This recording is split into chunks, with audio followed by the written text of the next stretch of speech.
The question for Christians is, does the standard that the Declaration sets out for this country, is it a good standard? Is it compatible with Christianity? Is it a set of noble principles that are worth living by, and that when lived by, we can live well with God and with each other? I think the answer to that is resoundingly yes. 250 years ago, a small group of men in Philadelphia signed a document that changed the world. The Declaration of Independence is one of the most consequential political statements ever written. Its language shaped revolutions, inspired abolitionists, informed civil rights movements, and still echoes through debates that we have here in 2026 about freedom, equality, rights, government, and human dignity. And yet many Americans, and even Christians, are not quite sure what the Declaration actually is. Is it merely a breakup letter with King George III? Is it poetry with no legal force? Is it a statement of universal truths? Or is it something even more meaningful? A moral vision for ordered liberty, grounded in the belief that human beings are created by God and therefore possess rights no government can manufacture or remove. Well, friends, as Christ followers, we know these issues matter, especially as we bear witness to building the kingdom in our own corner of this wonderful, wonderful country. In concert now with America approaching its 250th anniversary, I'm thrilled to be joined today by GianCarlo Canaparo to explore the enduring meaning of the Declaration of Independence. GianCarlo, welcome to Nuance. Thank you for having me, Case. You know, I was thinking, you are the first to fulfill a father-son Nuance podcast guest category. I'm honored. Yeah. I mean, you will want this said at your eulogy one day. So GianCarlo's father, Carl, has become a buddy and had him on a few months back. He's in the insurance industry and a great man of faith. And so I really appreciated what he had to share. And let me tell you, he loves his son. Woo, he loves him. And so I've gotten to learn more about GianCarlo's career and work. And let me tell you, he is quite an accomplished man. And he's here today not because he's Carl's son, but because he has a lot to say. Well, friends, welcome to Nuance, where we seek to be faithful in the public square, where we seek to help followers of Jesus live out their faith. I'm Case Thorp and want to invite you as listeners and viewers, hit the share button. Leave a comment right now. Just do it. This sort of activity helps us to reach even further. Well, GianCarlo Canaparo is a United States Deputy Assistant Attorney General at the Department of Justice.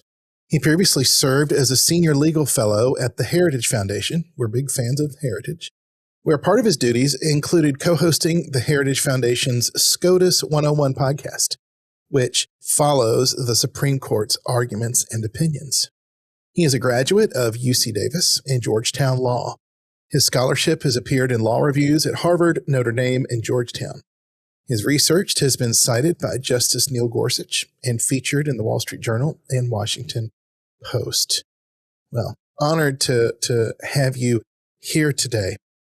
So, GianCarlo, we're going to really dive deep now into Declaration of Independence, about which I know you're an expert.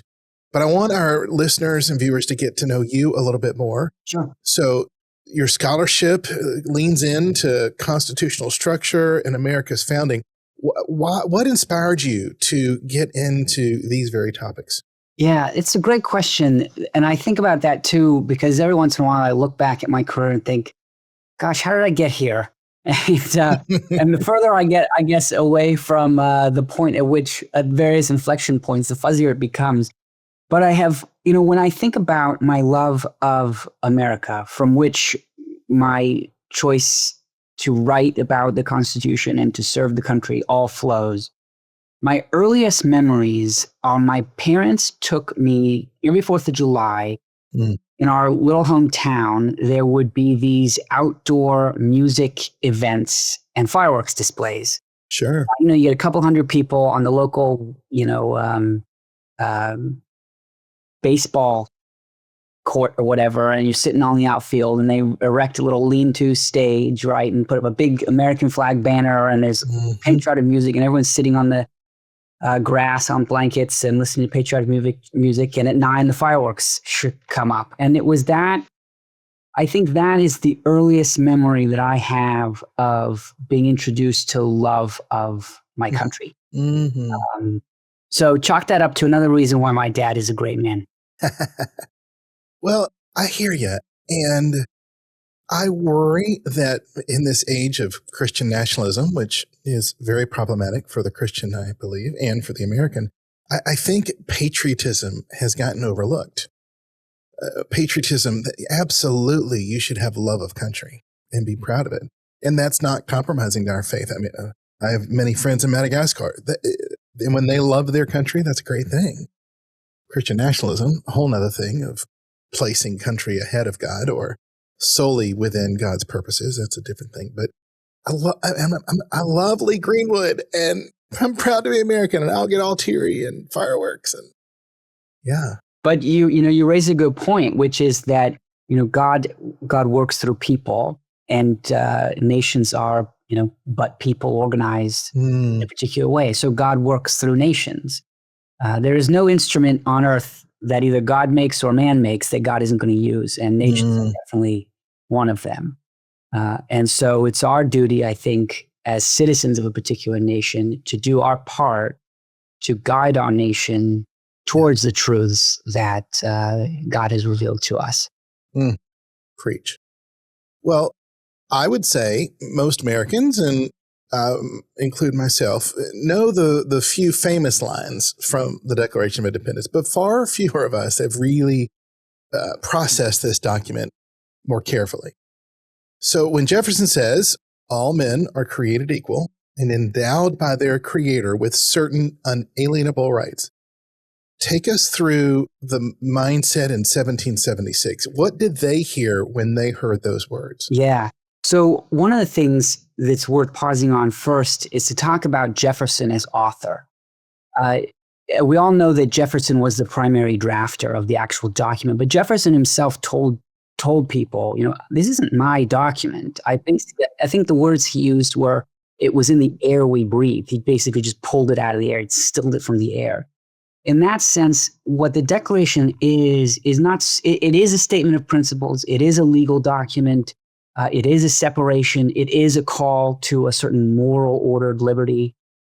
It's all those things, but it is also a description of the Constitution of the American people. I don't mean like the written Constitution. I mean like who the American people were in their hearts. And these are people who are, first and foremost, deeply Christian in many ways, mostly Protestant, a good segment of Catholics, but also, a notable minority of Jewish people, deeply steeped in a Judeo-Christian understanding of the world. They have a sense that man has a nature.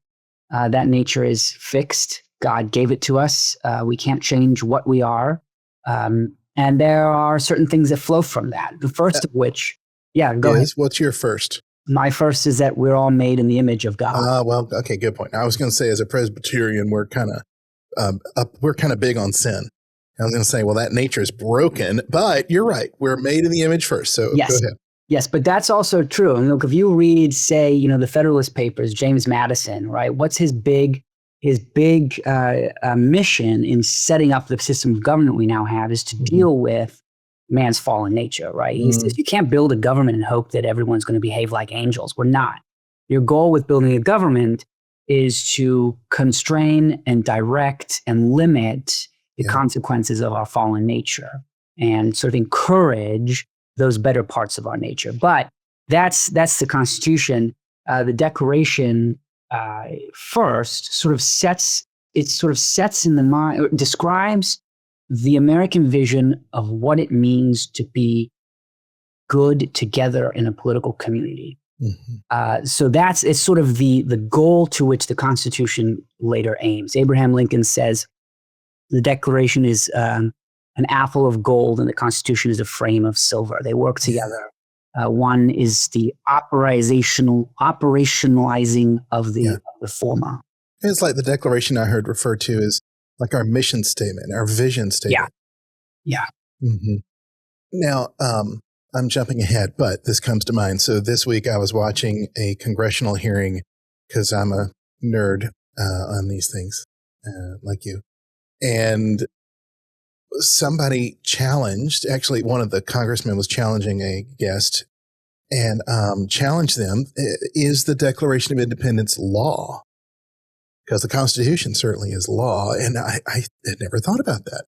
Now, certainly it's a favored document. It's a mission vision statement. But how does the Supreme Court understand and orient the Declaration within the context of interpreting law? Yeah. This is just one of the sort of most fun and interesting questions in modern constitutional debates. Mm-hmm. There's a spectrum on the Supreme Court. I don't know that anyone on the Supreme Court would say that it is law in the same way that like a statute or even the Constitution is law. You can't point to a particular clause in the Declaration and say, because the government has done something that violates that, that is illegal. However, the Constitution again points to the Declaration. The Constitution is how the founders tried to build a government that works towards those goals. Mm-hmm. So it is fair, I think. Some justices, Justice Thomas, Clarence Thomas, for instance, will cite the Declaration when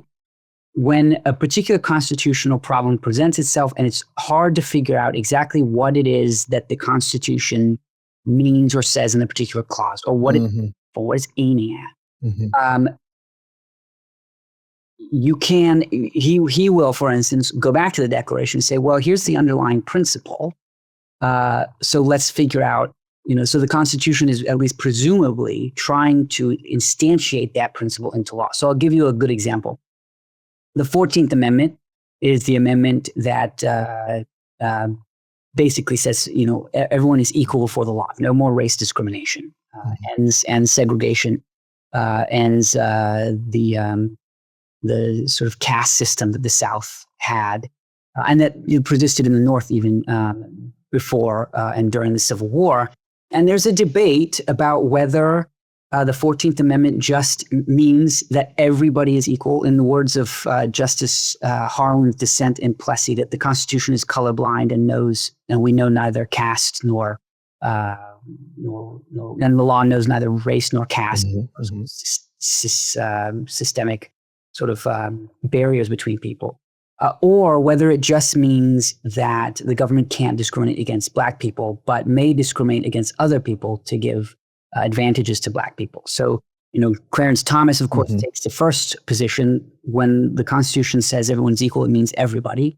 Justice Jackson, Ketanji Brown Jackson, takes the other view, which is that no, the government, the 14th Amendment does let you discriminate, provided you discriminate to the benefit of Black people, who are the sort of special recipients of the 14th Amendment's favor because of slavery. Justice Jackson, to my knowledge, does not cite the Declaration. Justice Thomas does. And he says, look, it says all men are created equal. It's quite obvious to him that the principle being articulated there is that the sort of arbitrary boundaries that we draw amongst skin color, for instance, are in fact immoral, and the founders recognized them as immoral. And the drafters of the 14th Amendment, when they were, what they were doing was trying to instantiate that principle into our law. Okay. Fascinating. Okay, so GianCarlo, to our Christian roots, with the Declaration of Independence, you point out the fact that we are made in the image of God, such a fundamental Judeo-Christian concept. And I appreciate that the Declaration clarifies that rights come from God, not from a government. Whereas in the French Constitution, if I'm correct, or rights of man, the government acknowledges or not acknowledges, but gives rights. Am I correct in this?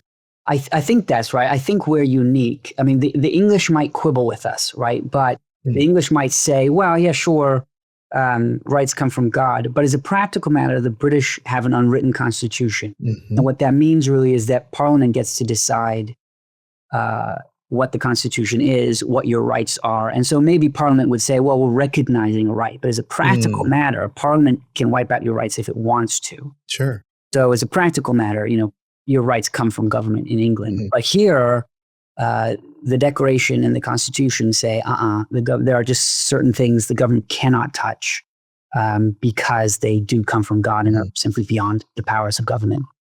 I've always thought that strange that in Great Britain they don't have a formal written constitution.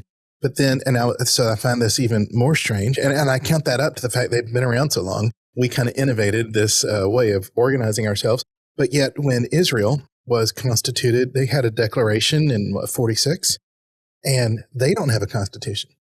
They did a declaration, but yet they've continued to function sort of like the UK in a parliamentary system that doesn't have such a thing. Okay, so all men are created equal. Wow. I mean, there's the obvious contradiction of those words in 1776 with slavery. You've already quoted Lincoln in the apple of gold inside the frame of silver. I thought that's just a beautiful way he puts that. I appreciate when people say that the American project or experiment is still moving towards a more perfect union, to see that all people are created equal. How do we think about that as a Christian? Yeah. So even before you get to the slavery question, there's a more obvious contradiction in that phrase, right? Because, in one sense, all men are not created equal. Alexander Hamilton was very short. George Washington was very tall and not equal. Alexander Hamilton was, a sort of once in a generation type of genius. Other people were not necessarily so smart. GianCarlo has great hair, and Case Thorp never will. Right? Thank you. Yes. But so look, we're not equal in one way. The question is then, in what way are we equal that the Constitution or that the Declaration is recognizing? Because it's obviously not the way that we think of equality, not human equality. Mm-hmm. And I think the claim that the Declaration of Independence is making is a pretty modest one, actually. It's not saying that what we can all see to be true is not true. What it's saying is that we're created equal, we are equal in the eyes of God, and we are endowed by God with the exact same fundamental rights. Mm-hmm. The right to think for yourself, to worship for yourself, to earn the labor of your hands. These are the kind of rights they were thinking about.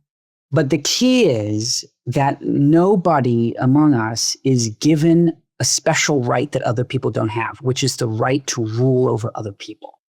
So the core claim, and the core, and I think relatively modest claim by today's standards, not modest by 1776 standards, but quite modest by today's standards, is that your right is to rule yourself, and nobody else has the right to rule over you. And that's the sense in which the Declaration says that we're equal. But it doesn't go further to say, obviously, well, George Washington is actually just as tall, or Hamilton is just as tall as Washington. Not true. Joe Schmo is just as smart as Hamilton. Not true. Doesn't deny that reality, but represents and defends a different one. Now, help me understand that in tension with the fact that we are, though, in community, and you do have the communal needs and laws that are shaped by representatives of the community that then exert rule over you as an individual. Yes. So this moves into sort of the next stage, where the Declaration goes from there, right, is into this expression of criticism of King George, right? And ultimately the core criticism is that we as Americans, we as British subjects, really, because they rely on what they call the rights of the British, of Englishmen, is to govern ourselves, to choose the laws that govern ourselves. Now, of course, in a country that was even as big then as America was, and certainly as big as America is now, that doesn't mean you can have the sort of direct democracy that an ancient Greek city-state could have when it had, a couple thousand people. But the founders thought it is, you do govern yourself when you get to choose the people who govern you. And so that leads eventually to a Republican form of government, which is what the Constitution gives us. But that's the core argument that flows from all men are created equal. That means that you get the government that you choose, and your government, is legitimate, wields legitimate authority over you only insofar as you have chosen it. There's that choosing, but then the ones doing the choosing. So now to the citizen, I often quote I believe it's the John Adams who famously wrote that the Constitution was made only for a moral and religious people. Correct. And it weighs heavy on my heart. In fact, that's what motivates a lot of my ministry and the work of the collaborative, that we've got a lot of work to do to see that our fellow citizens are a moral and religious people. Certainly, yeah. I would love to see more Christ followers out there. But short of that, I want to help make sure that Christ followers are helping to build a good social fabric that can do such work. What do you think the founders would think of the project, the experiment today? Yeah, that's a tough question. Or the product of our citizenship. Yeah. It's a tough question because it's a big question, and big questions, you want to reach for a quick answer sometimes. And the quick answer is either to be very pessimistic or very optimistic. The truth is something of a mixed bag, right? I think in many ways, they would be deeply concerned about the character of the American people today. I think that they would be really quite shocked, not in a good way, at the quality of the education that we receive now, about the educational achievements of your average American citizen, even say by the time he or she graduates from grade school. Yeah. Civic 60% are high school graduates. Yeah. Now look, not everybody needs to go to college, but I don't know that, at least in my world, and I know I'm in a special little pocket and bubble, but we fully appreciate the extent to which the American populace are well educated. I don't think the founders would be concerned with educational credentials like we are today. Many of them would not have had degrees from universities like we do today. But I think what they would be concerned about is the lack of an understanding of all the things which they would say were necessary to be a moral and well-educated person capable of self-governance. So they would expect that in a country that has now grown so wealthy and so powerful that we have a deep understanding of our nation's history, they would expect a deep understanding of British history, because of course we come from the British tradition. They gave us both their spirit and their law, and in many ways really made us what we are. They would expect an understanding of the great works of the Western canon. I mean, they all read Cicero. Cicero was so integral to them that they quoted Cicero the way we quote Star Wars, right? Like if somebody says, "Force be with you," nobody says, "See, Star Wars, Return of the Jedi," or whatever. They would just quote Cicero without saying, quoting Cicero, because he was the air they breathed. They would also, I think I heard this from Os Guinness, the most quoted document in all of founding era correspondence is the book of Deuteronomy. Then Montesquieu's Spirit of the Laws, which comes in at number 2. So they would expect a deep knowledge of the Bible as well. Well, yeah. I mean, even I think a lot of the issues in the church today can be traced to the lack of biblical literacy. I love this. This is so good. What does why does the Declaration of Independence matter to Christians particularly, not just Americans, but Christ followers living in this country today? Yeah. Well, I think the reason is you hit on it at the beginning, right? It is a call to higher principles. We are fallen people, but you have to have your eyes fixed on something above and better than you are and better than you can be, in the hopes that, if for no other reason, that you have a standard against which to judge yourself. And the question for Christians is, does the standard that the Declaration sets out for this country, is it a good standard? Is it compatible with Christianity? Is it a set of noble principles that are worth living by, and that when lived by, we can live well with God and with each other? I think the answer to that is resoundingly yes.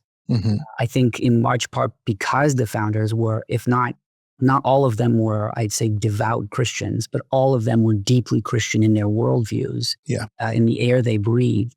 And so I think, what they set up was in no way contrary to Christianity, and in many ways deeply aligned with it. Okay, but GianCarlo, the non-believer listening to this might think, are you pushing theocracy? So I can see how someone would say that. The answer is no. And I would say, you don't have to take my word for it. Actually, there's a great recent book by a British historian named Tom Holland, not the actor, but I know Tom Holland, the scholar. He writes a book called Dominion. Now, if you're not willing to sort of take the word of two Christians on a podcast that the founding is not theocratic, take his word for it. He's not American. He's not a Christian, actually. That's right. He writes captivating. Such a smart guy. Captivating book. Yeah. The premise of the book is basically like Christianity suffuses just the Western world in all sorts of ways we don't realize. It's just shaped our thinking. And he spends a great deal of the book, in fact, walking through the founders and early America and how Christianity suffused just the way they viewed the world. And also, you don't have to take my word for it. You don't have to take Tom Holland's word for it. If you go back and read the founders themselves, James Wilson writes the treatise on law. John Adams James Wilson and John Adams are probably the two of our founders who are probably the most devout amongst sort of the big name founders. Yeah, evangelical before the word was a word. Yeah. But they're deeply Christian, but what they're not trying to do with this, the American experiment is create a theocracy. Right. It's not there in any of their writings. What they want is to set up a system by which people can self-govern. Now, as John Adams says, you recognized earlier on, the system of government that they create is only appropriate for a moral and religious people. Now, that's not actually unique to the American experiment. Any system of government which requires self-governance requires a good and moral people, or you're not going to govern yourself well if you're not virtuous people. And frankly, that goes also for, say, a monarchy. What was the complaint against, King George? That he was not a good and moral ruler. Yeah, even though he's head of the church. Right. Any system of government is going to descend into some version of tyranny or anarchy if the people running the place, whether that's the king or the people themselves, are bad people. And Christianity, to the founders, supplied the only good moral framework in their view. The only complete understanding of the human person and human nature and the sort of fulfillment of the classical virtues comes to the Christianity. Now, might you say, or might one say, that's the only worldview that they knew or that they were conscious of? Now, I would say, no, they were so well educated, especially for the classics, they understood fully the Christian worldview as opposed to others. Would you agree?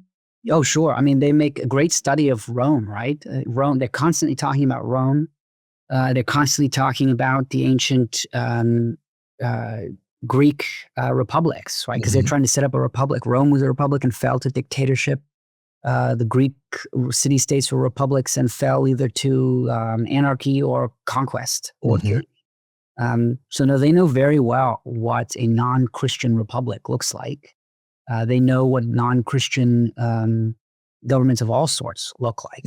They're very well aware of those sorts of things, and they spend most of their time studying them because, of course, if you wanted to study republics in the 1700s, you couldn't look anywhere but to the ancient pagan world. I'm curious. So here at the 250th anniversary, what part of the Declaration do you most hope Americans recover? Yeah. The first paragraph and the beginning of the second paragraph, created equal, inalienable rights, gets a lot of attention, gets a lot of the attention. But I think the parts we're studying are, because those ones are so familiar, the parts we're studying are what comes after. There's a good discussion there at the second half of the first paragraph about the role that prudence plays in establishing a community of people governing itself. I love prudence. Yes. I've recently written on how many of our kids today are named Prudence? Not many. And that concept has just disappeared. Yeah. Tell us what it means. I think, yeah, sure. I think actually, let me make a broader point, which is I think our understanding today of a lot of the virtues and the vices is crimped so that we have a much smaller view of what both the virtues and vices are than what our ancestors did. And that really limits our ability to understand the world we're in and to react to it well. So prudence today, you know, if we use it in casual conversation, what most people are probably referring to is a sort of caution, right? Be prudent. Don't look both ways before crossing the street. Or don't be a prude. Yeah, sure. Don't be a prude. A prudence person.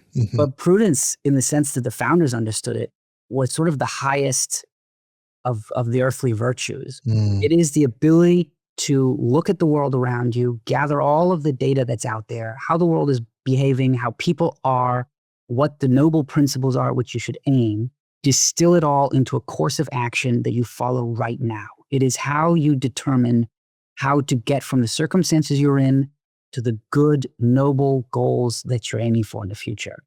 It's an immensely rich virtue. It's you know, sort of the anchor of all the others in the human life, because the human life is not lived in the abstract. Like, we don't live in the world of principles like angels do. We live in the messy world of today with fallen nature and, you know, random acts of the universe. And you have to figure out how to be a good person, how to live well in this swirling chaos and confusion with an imperfect mind and a sinful soul. And that's what prudence does for you. What do you think the modern understanding of how to live well is rooted in? Comfort. Yeah. Pleasure. We are obsessed with comfort. We want to minimize anything which may be perceived as a risk to comfort. And as a result, we have lost the ability to see the greater goods that are available to us. So, for instance, think about the fact that the birth rate is plummeting throughout the Western world. Yeah. I think a lot of that is because people think in terms of comfort and they don't appreciate what an unmeasurable good a child is. They can't see the good. They're blind to the good because they're focused on much smaller things. And I think part of that is that our language of virtue has shrunk, and we're no longer capable of articulating the good in the world around us. Yeah. Raising kids is hard. I'm about to do it. I've heard. When is your wife due? In 3 weeks. Woo, dude. Yep. So we're on baby watch. It'll change your life. You know, before having a baby, you're just two single people with too much money living together within the bounds of covenant marriage. That's good. But man, when you have to get off your rear and go change that baby's diaper, you can't just put it off till later. But who do you know, right, who would go back in time and trade that old comfort for not having kids now, right? No doubt. Right. No doubt. It's joy, unbridled joy that grows through the struggle. I always tell young dads when a baby's on the way, look, every time you change a diaper, pray and give thanks to God for that baby. And do it, GianCarlo, because you're going to be so sick and tired of poop. I never dreamed before I got married that family life would be so full of nakedness and poop, like it's all the time everywhere. And yet, give thanks to God for every single one of those diapers. And I'm telling you, now that my 3 are grown and 21, 19, 14, thankfully I'm not changing diapers anymore. But, man, makes you grateful. So I'm curious, what are you going to be thinking about and reflecting upon it during these 250 celebrations? Yeah. You know, I gotta be perfectly honest. Part of me goes into these 250th celebrations a little bit down. I feel like my sense is that the American character for self-government is on the wane. And I am prayerful that there is something of a revival in the American desire for self-government, the ability to see the good that's worth pursuing in common with other people. Sure. I think, frankly, as a Christian, I think that the only way really that comes about is through a Christian revival.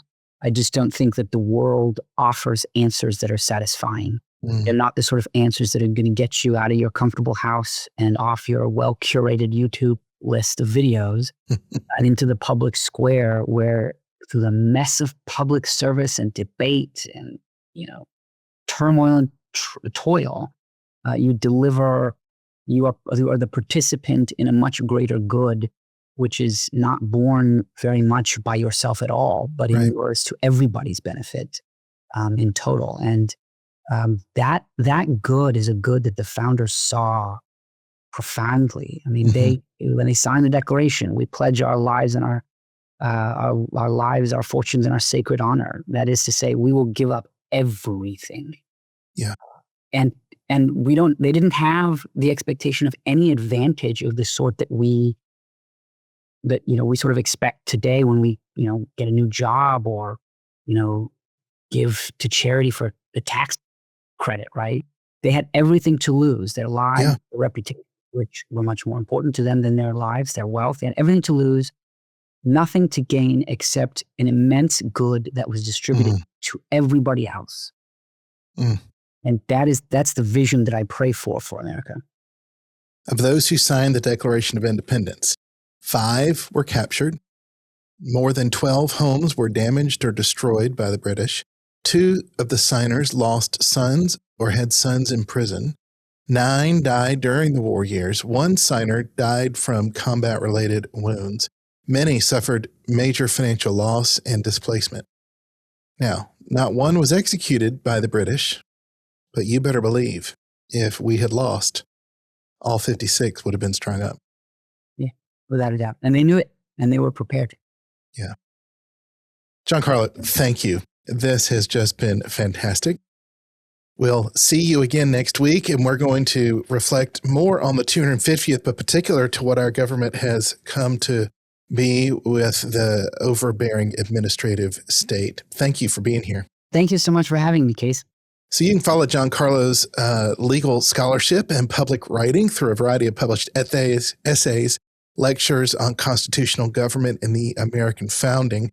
We're going to place a number of links in our show notes. GianCarlo, a particular website you would point us to?